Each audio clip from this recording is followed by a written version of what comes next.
अक्सर जब हम स्टार्टअप्स की बात करते हैं ना, तो दिमाग में सीधा लाखों करोड़ों की फंडिंग आती है, राइट। ऐसा लगता है कि भाई बिजनेस शुरू करना है तो बैंक बैलेंस भारी होना चाहिए। लेकिन सच बताऊं, जमीनी हकीकत इससे बहुत अलग है। आज के इस एक्सप्लेनर में हम डेटा और बिल्कुल प्रैक्टिकल चीज़ों पर बात करेंगे। कुछ ऐसे मॉडल्स को डीकोड करेंगे जिन्हें शुरू करना लिटरली बहुत आसान है। आज जरा स्क्रीन पर इस सवाल को देखिए, क्या सिर्फ 10,000 रुपए में बिजनेस शुरू करना नामुमकिन है? सच बता रहा हूं, ये एक ऐसा लिमिटिंग बिलीफ है जो हजारों बेहतरीन आइडियाज को कागज से जमीन पर उतरने ही नहीं देता। बस इसी सोच में लोग रुक जाते हैं। लेकिन आज ना इस मिथ को हम पूरी तरह से तोड़ने वाले हैं। कोई हवाई बातें नहीं होंगी, सिर्फ उन सॉलिड हाई डिमांड वेंचर्स की बात होगी जो साबित करते हैं कि कम बजट में भी बड़ा काम हो सकता है। सोर्स मटेरियल का ये कोट मुझे पर्सनली बहुत पसंद है। अगर आपको लगता है कि 10,000 रुपए में बिजनेस पॉसिबल नहीं है, तो ये 3 आइडियाज आपकी सोच बदल देंगे। और यकीन मानिए, ये कोई किताबी थ्योरी नहीं है। ये वो काम है जिनकी हर दिन, हर मोहल्ले और हर शहर में जबरदस्त डिमांड है। तो बिना टाइम वेस्ट किए सीधा इन प्रैक्टिकल ब्लूप्रिंट्स पर चलते हैं।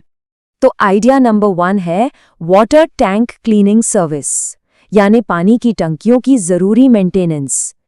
अब देखिए, वाटर टैंक क्लीनिंग का काम सुनने में शायद आपको कोई बहुत फैंसी या ग्लैमरस ना लगे, लेकिन बिजनेस में ना ग्लैमर से कहीं ज्यादा डिमांड मायने रखती है। आप खुद सोचिए, हर बिल्डिंग, हर घर में एक वाटर टैंक होता ही है और उसकी रेगुलर सफाई एकदम मस्ट है। इसके लिए कोई बड़ा सा ऑफिस या भारी भरकम मशीनरी नहीं चाहिए होती, बस कुछ बेसिक क्लीनिंग टूल्स और एक अच्छा सा वाटर पंप। ये सब 10,000 रुपए के बजट में बहुत आराम से आ जाता है। और एक बार पानी की टंकी गंदी हो जाए ना, तो उसे साफ करवाना कोई लग्जरी नहीं है, बल्कि एक बहुत बड़ी जरूरत बन जाती है। और अगर प्रॉफिट की बात करें तो ये नंबर्स खुद अपनी कहानी बताते हैं। मार्केट रेट के हिसाब से एक सिंगल टैंक की सफाई के लिए आराम से 500 से लेकर 2,000 तक चार्ज किया जाता है। जरा कैलकुलेट करके देखिए, दिन में सिर्फ 1 या 2 टैंक भी साफ किए ना, तो भी एक बहुत ही सॉलिड और स्टेबल इनकम जनरेट हो जाती है।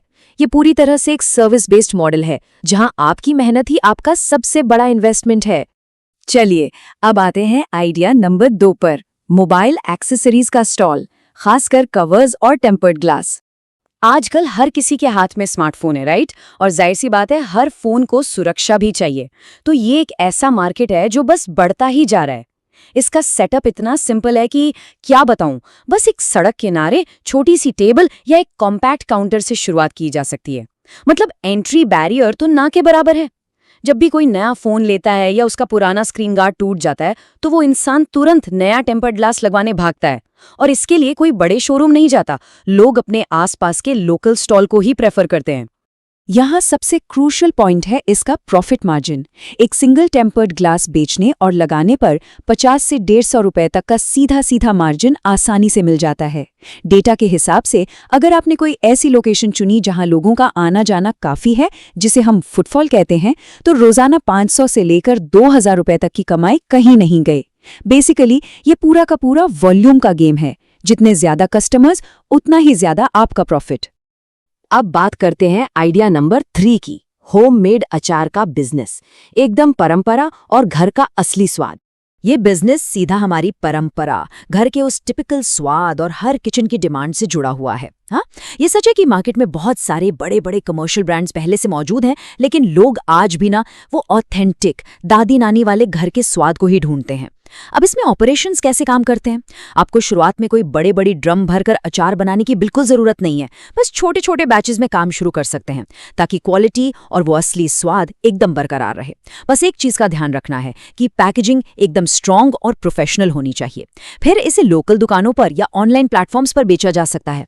यहाँ आपका सबसे बड़ा सेलिंग पॉइंट आपका ऑथेंटिक टेस्ट ही है। और अगर इस पूरे प्रोसेस को सही से फॉलो किया जाए, स्वाद और हाइजीन का ध्यान रखा जाए, तो मंथली इनकम 10,000 से 30,000 रुपीस तक बहुत आसानी से पहुंच सकती है। सबसे अच्छी बात यह है कि जैसे जैसे लोगों को आपके हाथों का स्वाद पसंद आता है ना, तो माउथ पब्लिसिटी के जरिए बिजनेस खुद ब खुद ग्रो करने लगता है। ये एक ऐसा कमाल का मॉडल है जिसे कोई भी कहीं से भी अपने घर की किचन से स्टार्ट कर सकता है। तो चलिए अब बात करते हैं स्टेबिलिटी के फॉर्मूले की, वो डिमांड जो साल के 12 महीने बनी रहती है। अगर हम इन तीनों मॉडल्स को ध्यान से देखें तो इनमें एक बहुत ही कॉमन फिलॉसफी है। ये आइडियाज आखिर इतने सक्सेसफुल क्यों होते हैं? सबसे पहली बात, इनका शुरुआती इन्वेस्टमेंट बहुत ही कम है, जिसका सीधा मतलब है कि रिस्क भी कम है। दूसरा, इनकी डिमांड साल के पूरे 12 महीने रहती है, मतलब ये कोई सीजनल काम नहीं है कि सिर्फ सर्दियों या गर्मियों में चलेंगे। और सबसे जरूरी बात, अगर आप अपनी सर्विस या प्रोडक्ट में क्वालिटी और कंसिस्टेंसी बनाए रखते हैं तो लोग बार बार आपके पास लौटकर आते हैं, वो रिपीट कस्टमर्स बन जाते हैं। और दोस्तों, किसी भी बिजनेस की असली बैकबोन ये रिपीट कस्टमर्स ही होते हैं जो आपको एक स्टेबल और रेगुलर इनकम देते हैं। तो अब इन मॉडल्स के पीछे का लॉजिक समझने के बाद अगला कदम क्या होना चाहिए? स्क्रीन पर दिए गए इन 3 प्रैक्टिकल स्टेप्स पर नजर डालिए।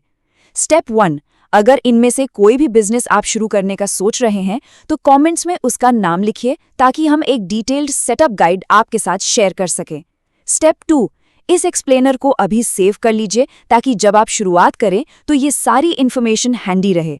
और स्टेप 3, ऐसे ही लॉजिकल और एकदम प्रैक्टिकल आइडियाज के लिए सब्सक्राइब करना बिल्कुल मत भूलिएगा।